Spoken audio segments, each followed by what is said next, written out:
Welcome in. It is Big Ten Today, presented by Gatorade. Great to have you with us on this Friday as we anticipate a huge weekend in the Big Ten. Dave Revson, Dave Wanstead, all 14 teams play tomorrow. 8 of them play here on the Big Ten Network. We'll dive into that, give you the schedule in a bit. But you know, it's interesting. We had Jerry on yesterday, and we were talking about this notion that you always hear from coaches, that you improve the most between your first game and your second game. So for most teams in the Big Ten, that's where we are. There's a couple of exceptions.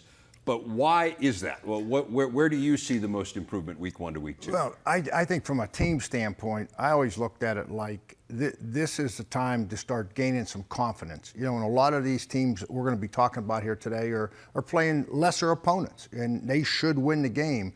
So this is an opportunity from a team standpoint to get another win, you know, put another layer on the wins, build on that, and build team confidence. Then from a individual offense, defense, special teams, you're always looking at personnel. I mean, we all come out of training camp and we had, I hate to use the word favorites, but there was this kid that was trying hard, and you said, I know he'll go down there and cover that kickoff, and you know, it doesn't happen. So you got to make some personnel changes.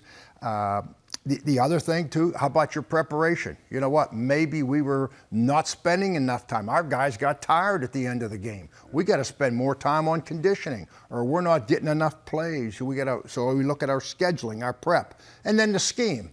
You know, guys, we got to blitz more. You know, we are not going to get enough pass rush with our 4 guys up front. So let's bring more pressure. So you look at it schematically. And then lastly, I would always look, when we had a lesser opponent and we were coming off a win, which most of our teams are, this is a great opportunity to cause a crisis. And, you know, and I would always look early in the week, not late in the week, early in the week, and there was always something going on, whether it was in a locker room, in the meal room, guys watching tape, on the practice tape, that I could get their attention, you know, because you come out of training camp and you want camp to be tough, but yet you're patting them on the back and You're trying to build that confidence. You want to come out the first week and get a win, which happens now all of a sudden. Sometimes you got to jolt this thing a little bit, particularly when you're playing lesser opponents and they say, oh, we got a win under our belt, coach. We're fine. Well, we're not fine. So there's a lot of things I think that coaches can take advantage of from week 1 to week 2 and really see some improvement down the stretch of the season. Well, it's something to keep an eye on tomorrow. Let's dive into our big story and tell you who some of those matchups are. We've got 4 games in the Big Ten at noon Eastern. Both Ohio State and Minnesota play here on the Big Ten Network. The mid-afternoon window is jammed. We have 4 games at that time, highlighted by the Cy-Hawk battle in Iowa City. Also, Michigan State, Purdue, and Rutgers on our air. 3 games in prime time, 2 of them here on the network, including J.J. McCarthy's first career start for Michigan, and Indiana looking for a bounce-back win.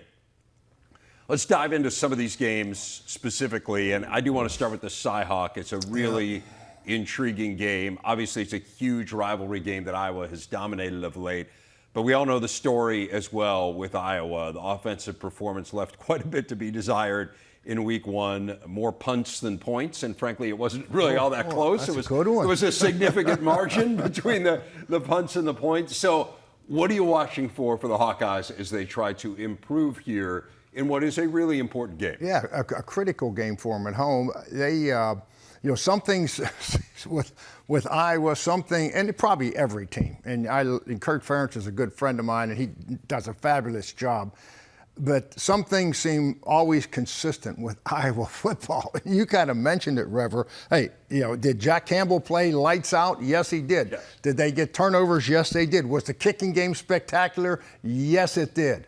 You know, did they struggle at quarterback in the passing game? Yes, they did. You mentioned that. And, you know, the one thing that they've always been able to offset it with is a real good running attack.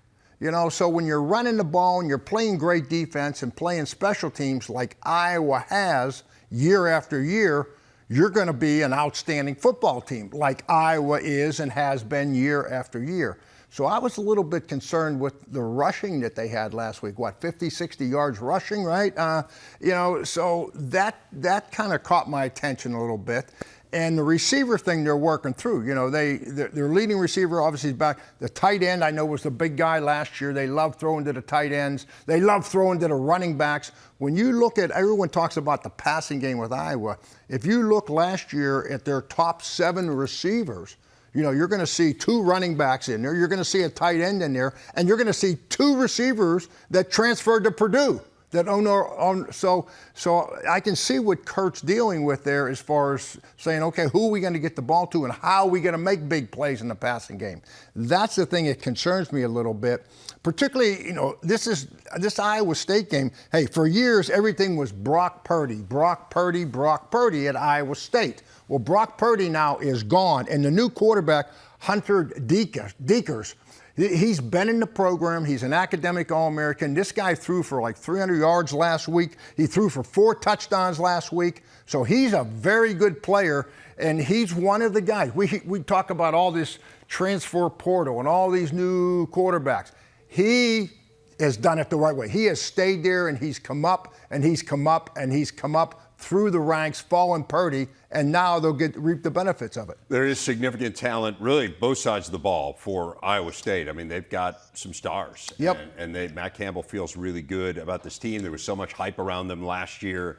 They fell a little bit short, but they do feel like this is a team that can really be competitive this year, and you know how desperately. I mean, Campbell's done a lot of great things at Iowa State. He has still never beaten Iowa, and it does feel like this is an opportunity for them to do so. It's interesting, you mentioned Iowa. I mean, look, the skill positions, you had a bunch of guys out, right? Probably 2 of your top 3 receivers were out. You mentioned top running back. I mean, Gavin Williams, they didn't run the ball. Well, Gavin Williams was injured, right? Keegan Johnson is out. Nico Reganey is out.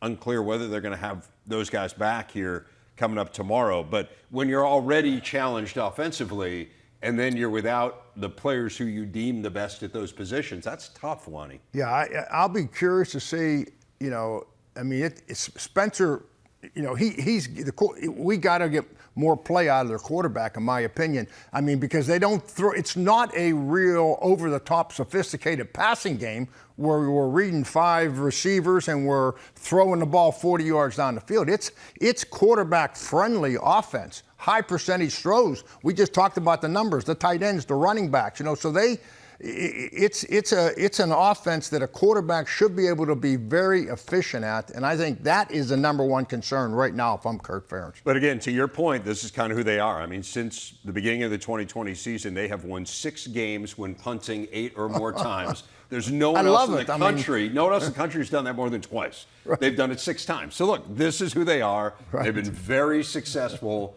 being this type of team, and we'll see whether you can ramp it up just a little bit, and I think people would feel better in Iowa City.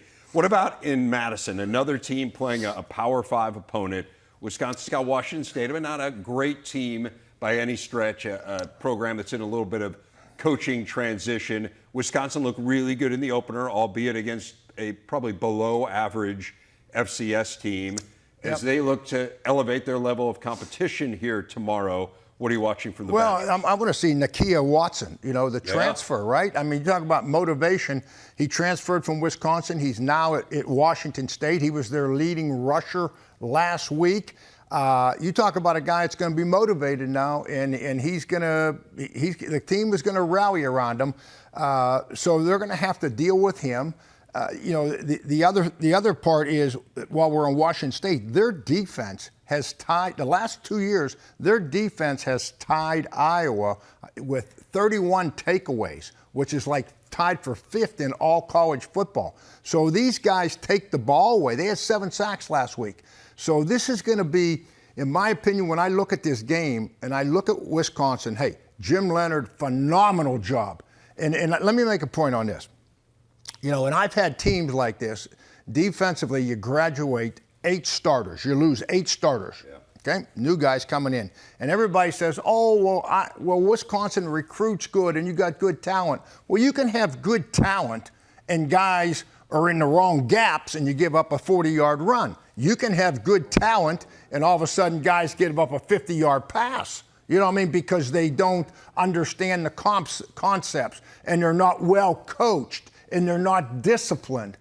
You know, when you got to give Jim Leonhard a lot of credit here now, in my opinion, for the guys that he lost and to come out last week and play like they did as a unit. Defense is all about playing as a unit. That is outstanding. This is going to be the key. Okay, they got, with Braylon Allen, they're going to run the ball. Okay, DNA, Wisconsin. Here is the key. Graham Mertz, to me. You know, he is going to be tested this week. Not like he's going to be tested against Ohio State. I'm not going there, or Michigan, right. Okay?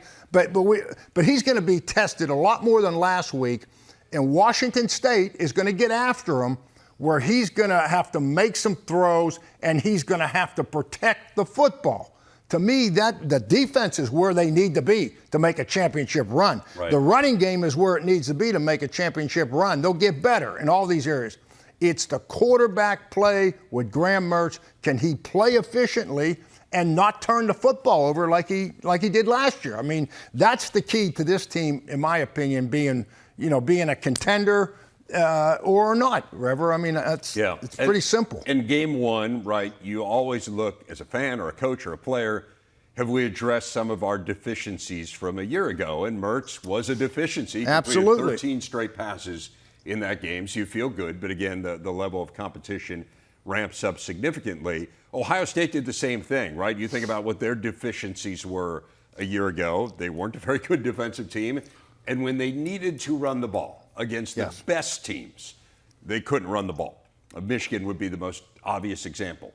They answered both of those questions fairly emphatically, I thought, against Notre Dame. They ran the ball great against the Irish, including really relying on the run down the stretch. The defense was very good. How good Notre Dame's offense is probably still up in the air. But Ohio State has to feel good going into this game with Arkansas State that, hey, we proved we can win in a very different way than we've won historically under Ryan Day. Yeah, absolutely. And they did it in the second half. You know, that's what the teams that really executed more efficiently and executed, clean in that second half of football games, week one, that kind of caught my attention, because the teams that lost, guess what? They didn't. They turned the ball over and had the penalties. I mean, that's how the game works. And for Ohio State to come out, I was looking at these numbers again last night. I'm sitting there saying, it was incredible. They run for 122 yards and they throw for 250 in the second half against Notre Dame. I mean, and then defensively, I'm going to jump to the other side of the ball. It's just, I can't help myself. But Jim Knowles, really, everyone talks about the shutout, but about 23 yards rushing, holding Notre Dame, and 72 yards passing in the second. I mean, that's hard to do against air. I mean, with no defense over there. I mean, we're talking about the running game being physical. That was Ryan Day's whole theme coming into this season. They proved that. And boy, this is some outstanding tape, we should say, that we can show our players and we can build off of. And we got to get better. We know that. But I'll tell you what, it's a heck of a start on both sides of the ball of doing the thing. There's nothing better from a coach's perspective, Rever, when you put up there, guys, this is what we got to get done in training camp. And this is what our mentality, we're going to be a physical football team. Then you go out there and you get hit in the mouth and you don't run the ball. I mean, there's nothing more deflating from a coach, from a player standpoint, an assistant coach. When you say you're going to be physical and you come out and you're physical as a team, I mean, that was impressive. That was awful impressive. Yeah, and what I loved was Ryan Day in the postgame emphasizing it, right, and saying how delighted he was with the way that they won. Because, again, I would think you'd certainly know a lot better than I would, but when it comes down to it, there are going to be other games where teams are going to be able to defend you in the way that Notre Dame did and take away your strength. C.J. Stroud was patient. He did not force any passes. He didn't say, hey, I'm a Heisman front runner. I need to prove that I'm Heisman worthy. The whole country's watching this game. He didn't do that.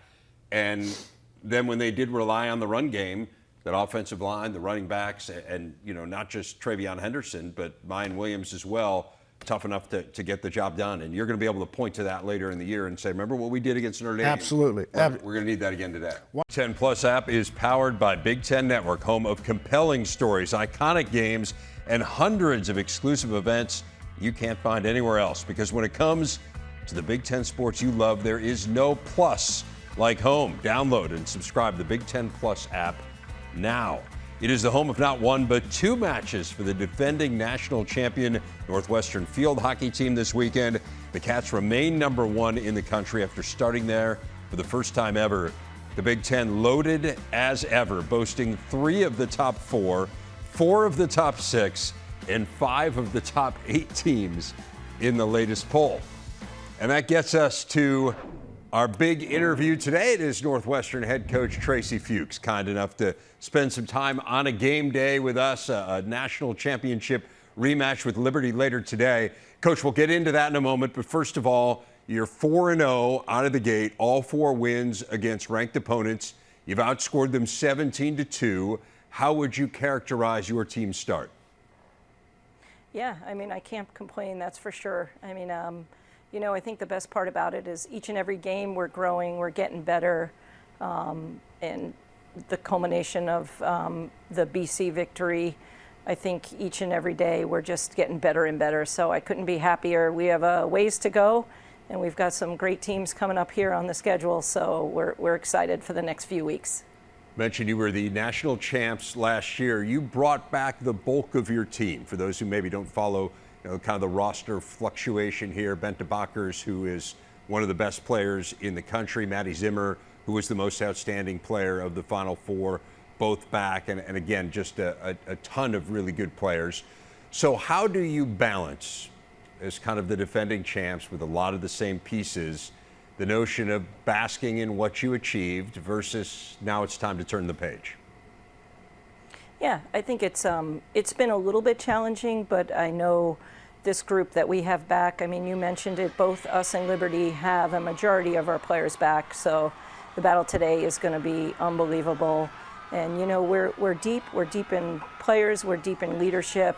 Obviously, Bente and Maddie are terrific, world-class players, but we've got Ana Medina Garcia, Lauren Wattis, and some other players that have really stepped up this season and are showing players how to play the Wildcat way. Well, this is the first home game, and again, it's the team you beat for the defending, or for the national championship, I should say, last year in Liberty. Do you have anything planned to acknowledge the national championship today, or do you just go out and play? You know, we've really been trying to look forward. We don't talk about defending a championship. We talk about attacking another one. If we keep looking back, we're going to be behind the 8 ball a little bit. So believe me, we enjoyed last year, and we want to, vie for another championship at UConn come this November. So we're just taking it day to day and really trying to stay in the moment. And I think today's matchup with Liberty is going to be a battle and really show us where we stand in the country. This is a program you're familiar with. Again, you played them in the biggest game in Northwestern school history last year. You also, Nikki Parsley-Blocker, their head coach, played for you, was an All-American for you. What's the scouting report on Liberty? Yeah, I mean, Liberty comes at you with everything they have. They're energetic, they're skilled, they really haven't lost too many players. They like to, Nikki likes to throw a couple of different things at us, but we'll be ready. We're going to be solid. We're going to play our game. And, when it comes down to it, we've got to execute our attack corners, and we've got to attack the outsides and get as many shots as we can early in the game. And I think that's an area where we want to improve on from last fall up until, the 4 games this year. So look for us to start right out of the gate. Coach, I know you're not trying to dwell too much on the past now with your team, as you said, looking forward. I want to dwell on the past a little bit because this is the first time we've had the opportunity to talk to you since you won the national title. We had Maddie Zimmer on last year after that national championship. What was the coolest thing that you got to do after winning the national championship? I'm going to have to go with shooting the puck at the Blackhawks game. It's always been on my bucket list. I had 40 people with me at the game and with a ton of pressure. So I made the first shot and then turned around and nailed the second one. So I was pretty happy about that. And after that, I had so many congratulations. I was like, for the championship or the Blackhawks shot? So it was amazing. My friends got to be a part of it, and all the team around the team.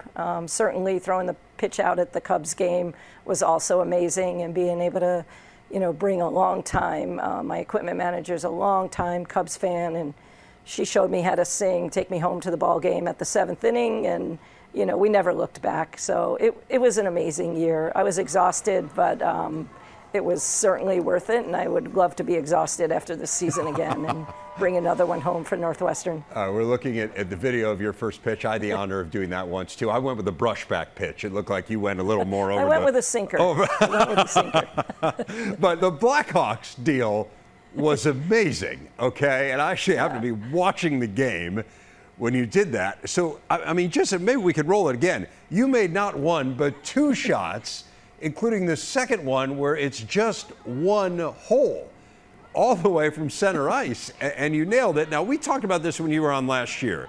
You grew up playing street hockey and then ice hockey and have played ice hockey well into your adulthood. But, I mean, seriously, were you surprised to nail one? With just I can tell you my staff was not surprised, but certainly at minimum, I wanted to get it on the net. And then, as Billie Jean King always says, pressure is a privilege, and it was really fun to make it. I mean, I'm sure I got a little lucky, but I'll take it. Yeah, it's not enough to be the Michael Jordan of field hockey. Now you're trying to take over ice hockey as well. Now, that was a remarkable moment. In the aftermath of winning that national championship, you signed a multi-year extension to stay at Northwestern. You're an East Coaster. You played at UConn. What has made NU the right fit for you? I mean, first and foremost, Northwestern does everything right, from athletics to women's athletics to academics. It's located 12 miles from Chicago on the water. I mean, I have the best job in the world. I wouldn't give it up for anything. And, the support, and honestly, the other coaches really, we're one big family here, and you can just say that, but it really is the support from the coaches, administration, the Big Ten. I'm in a perfect place for me. While you were on the subject of family, I know your parents celebrated a milestone anniversary this summer, 65 years, and you went back to New York to celebrate with them. I remember the interview after you won the national championship last year, and you were saying to your mom, calm down here. You addressed her personally over the TV, but what has it meant to have your parents as part of this ride with you, for them to be able to experience all of the things that you've been through, from being maybe the greatest player in the history of the sport all the way to coaching a national championship team? Yeah, I mean, I'm so fortunate. They have followed me all over the world. My mom has a cowbell with Northwestern, USA, UConn, all the teams we played for. She makes me send the schedule in 30-point print with all the players' names. And she actually likes to watch the game tracker, which anybody knows is really hard to watch and know what's going on in the game. But she's my biggest fan. She always has been. And, they made me who I am. I couldn't be more proud to be their daughter. Mentioned the U.S. national team. You were recently named as an assistant coach for that team. What are the differences between coaching at the national team level, when you will obviously have some Northwestern players involved, versus coaching a team where you're shooting for a national championship, and recruiting and all the different components that go into that? Yeah, it's certainly a little bit different. For me, there's no greater honor than coaching or playing for your country, whatever country that is. And I'm so proud that the USA Field Hockey appointed me as an assistant coach as we push to qualify for Paris and then LA in 2028. And I can't wait to, all these players that have come and, I've coached against, now I get to help them achieve their goals to try to be an Olympian. And again, there's just nothing greater than representing your country in an Olympics, and I can't wait to get started. Tracy, I want to leave you with this. We saw the rankings on the way in, and I think the most amazing thing to me about your national championship last year was that the Big Ten had the top 4 seeds in the NCAA tourney. Northwestern was not one of them, and yet you ended up winning the national championship. It just speaks to how great this league is. So give people a sense of the difficulty of the Big Ten and the manner in which it prepares you for the national tournament.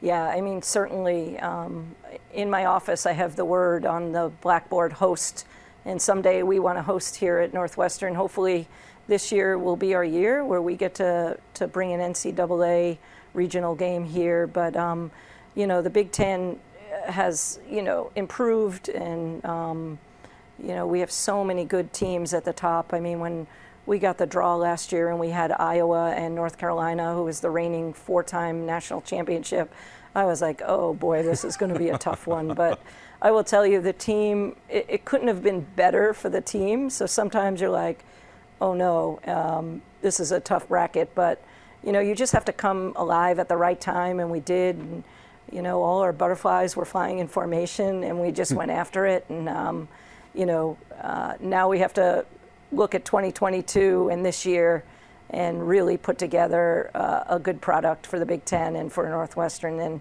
we're excited about that. And I think, you know, our first home game later today, we're ready to get at it. Well, we look forward to watching the Wildcats all season. Again, congratulations on your success to this point. Today against Liberty, Sunday against Virginia, both on Big Ten Plus. Thanks, Coach. All right, thanks for having me, everybody. Go Cats. Tonight, volleyball coming your way. A pair of top 20 matchups in the Big Ten Pac-12 Challenge. First, we've got Penn State squaring off with Stanford, then Minnesota taking on Oregon. Women's volleyball powered by Unleaded 88 tonight on the Big Ten Network and the Fox Sports app. 4 ranked teams in action. Time for our big stat brought to you by Gatorade. Chase Brown off to a fabulous start for Illinois. 350 rushing yards through 2 games. That is far and away the most for an Illini player in the first couple of outings of the year this century. More than 100 yards clear of the 245 Antonio Harris put up in 2000. Really good measuring stick game, I think, for Illinois tomorrow. They're taking on a Virginia team, Wani, that really handed it to them, frankly, last year. What are you watching from the Illini as they take on the Cavaliers? Well, I tell you, this is a tough one, because this, I think if you're Brent Bielema, you're looking at your team and you're saying, okay, who are we? You know, when you look at Brent's teams from Arkansas, you look at his teams from Wisconsin. I mean, we're going to run the ball. Well, we just saw Chase. We saw the numbers. I mean, they're running the football. We got to have a quarterback can be efficient. I'm kind of a Tommy DeVito guy. I think this guy is very capable of making all the throws and good decisions, and he's athletic enough to make plays. And defensively, they're playing. They're getting after people. They're coming up with some plays, some sacks, pressures, all the things that you want to get on your defense. The thing that killed them, and the reason they lost it, is they didn't finish the game. So you're looking at your team and you're saying, we had 8 penalties against Indiana, and we had 4 turnovers. And our last 6 possessions, the last 6 times we had the ball, guys, we punt once, we fumble the ball twice, we go for it and don't make it, and we throw an interception. I mean, you know, that's not going to win football games. Earlier, we were talking about team. This is what frustrates you as a head coach. You know, we talked about the Ohio States, the Penn States, the teams that finished the games. Indiana, that came on stronger and played clean at the end and played physical at the end. Well, this didn't happen at Illinois. So it's more of, it's not what they're doing down there X and O wise or coaching. I mean, they've got to get their players just, and I hate to use the word focused, but they got to clean these things up, you know, because this will lose a game for you regardless of the numbers. Because, hey, they outstatted Indiana. Yes, they did. If you look at every stat except turnovers, the most important one. Yeah.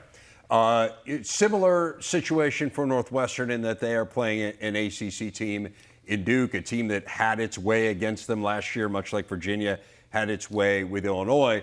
Northwestern, kind of the flip side of what you're talking about with Illinois, they did finish well, right? Played very well down the stretch against Nebraska. This Duke team's giving them all kinds of headaches. You got a new head coach in Mike Elko, a really skilled defensive coach. What intrigues you about this matchup? Well, Duke, even though, in their first game, and Temple is not Ohio State, I get that, but they did shut them out. Yes, they did. They did shut them out. And Mike Elko, he's been a coordinator forever. Notre Dame, they hired him from Texas A&M, so he knows defense. He's a lot like Fitz. That's his expertise. But surprisingly, they got a quarterback, this Riley Leonard kid, that went like 15 out of 20 and 3 touchdowns. So they can throw the ball too. So when I look at Northwestern's team, hey, between Porter and Hall, they're going to run the ball. Their defense improved. To me, I can't wait to see Ryan Helinski, the quarterback. He had such a fabulous day, 27 to 38, 2 touchdowns in the opener. That was fantastic. I didn't expect that. This kid come on and played lights out. For them to be a contender, in December, they got to get good quarterback play. Ryan's got to play this way week after week. They're going to run the ball. I think their defense will be better at Northwestern's, but can they get the quarterback play that they had last week? Consistency at quarterback. No doubt. They were atrocious at the quarterback spot last year and as a result finished last in the division, but over 500 yards of offense. It was just the second time they've done that in the last 55 games. Wow. Yeah, it's been a while since we've seen Northwestern play at the level they did. We'll be interested to see whether it carries over a couple weeks later. 8-game triple header, more than half of the conference playing here. Ohio State, Minnesota, Michigan State, Iowa, Michigan, Rutgers, Purdue, Indiana, all of them in action. Go to btn.com/gamefinder for channel info in your area. And remember, all the games, as always, on the Fox Sports app. Let's run through a few more of these games, Wani, in the few minutes we have left here. Let's start with Indiana trying to carry forward the momentum from that huge win over at Illinois. They get Idaho. What are you focused on with the Hoosiers? Well, if I'm Tom Allen, you're standing up here and you're talking about how they finished the game. Just the opposite, really, of Illinois, who they beat. You got to love their effort. You got to love their intensity. So that tells you as a head coach, they didn't make mistakes down the stretch, that the players really are all in. That gives you a chance. Now, what has to change is, and like we were talking about earlier, this week 1 to week 2, hey guys, we got to do something to be more efficient running the football. Yes. And we got to do something to be more efficient throwing the football. We cannot go up there and throw the ball 55 times a game. We're not going to win very many games doing that. We've got to be able to run the ball more efficiently, give our defense a chance, because we're going to get a great fanatical effort every week. So if I'm Tom Allen, I really want to see this week what they do with the running game. Because I think if the running game becomes more efficient, which it has to be, then all of a sudden it's going to help your quarterback play, and it's going to help your defense. Fewer than 40 rushing yards. You're not going to win many games that way, although they figured out a way. With a defensive head coach, that's got to be driving Coach Allen crazy. Michigan State and Akron, it was kind of an uneven performance from the Spartans. Granted, the bar is really high after last year, and certainly you're impressed with the margin of victory. But I know Mel Tucker wants to see more consistency, I would say, out of the offense here as they take on Akron. Yeah, I think they should be happy with their running game. They've got a couple of transfer running backs in there. They're playing a young freshman a little bit. So if I'm Mel, I'm sitting there saying, you know what, we're running the ball good. We got to do something to help our quarterback. Peyton Thorne is a smart guy. He's an efficient guy. But we cannot, 4 touchdowns, out of 12 completions, that's not going to get it. 50% completion ratio, he's better than that. Yes. So what do? I always looked at the screens. I always looked at the little dump-off plays, the little bubble stuff. That's kind of like a running play. So if you don't want to throw the ball down the field and you want to run it and play defense, that's fine. But we got to come up with something. I was talking to my offense coordinator. I want some of these plays where we can complete. I want to come out of this game 70% completion. There's no excuse for at least 70% with Peyton.